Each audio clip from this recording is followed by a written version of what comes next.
it's so easy to say, like, we put so much time and effort, before we launched the pitch video. I'm just really curious, what kind of time are we talking about? Because we know, Karen and I know the kind of hustle that you two put in. You see it when you walk in here into Joke Productions. But in terms of a pitch video, give us some guidelines.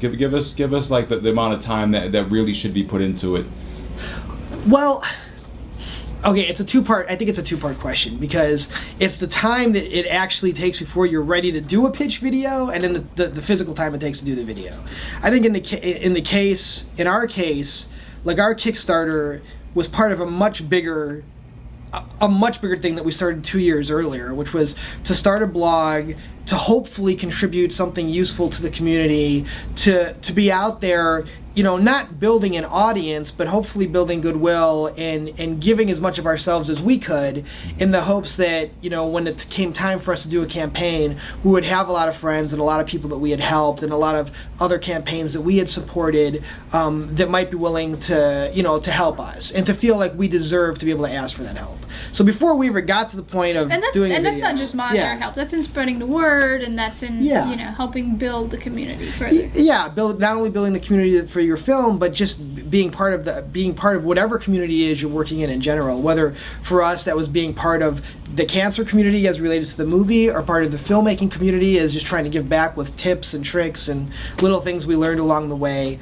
So I think that you really need to be able to know in your heart that you've given a lot before you've asked. And I think that allows you to ask for more and feel good about it, because you know that you would give just as much if someone asked for your help. When it comes down to the nitty-gritty of making the video, I do think it's really important to take your time, at least scripting an outline, and really knowing what are the points I want to hit. And that's where watching as many videos as you possibly can that have been successful in doing what you're trying to achieve comes in so handy. I mean, I watched so many Kickstarter videos, and I actually went and transcribed them. I probably transcribed 20 different Kickstarter videos, the ones that I thought were really good, and I broke them down, and I broke them down by structure, and I broke them down by time, and I was like, the best ones have done this much in the first 30 seconds and this much in the first 3 minutes, and are out by this point at 4.5 minutes. And then I was shameless about asking people for help looking at the rough cut. Sherry Candler, who is great. I know you guys know who she is. We begged her to have a little look at our rough cut, which was long. Which was a long rough cut. It was like 8 minutes, and she wisely said, "Cut that thing in half," and we listened to her. So I think that it's after you've scripted it and after you've created your first cut, it's getting feedback from people, and knowing which feedback to listen to and which feedback not listen to, which all creatives have a problem with. If you listen to everybody, you're going to completely lose the creative vision in the first place. But if you don't listen to the people who really know what they're talking about, you better have a darn good reason.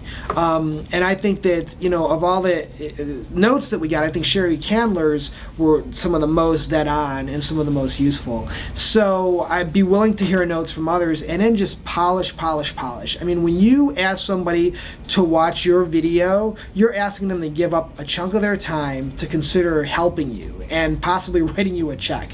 That's a big ask already. So you should not be asking them, in my opinion, with tape that sucks.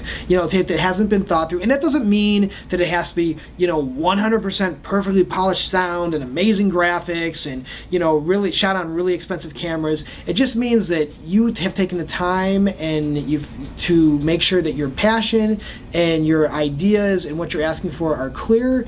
And I think if you can make it entertaining, all the better. But so you do have to work hard. And I think we probably worked, I don't know, maybe 2 weeks on the Kickstarter video before we launched it. It was 2 weeks, but it was 2 weeks full time. I mean, that was like me, like we were talking earlier, that was like me, like 8 a.m. to 2 a.m. every day, transcribing videos, writing scripts, experimenting with graphics, experimenting with music, making sure we had music that we had the rights to use.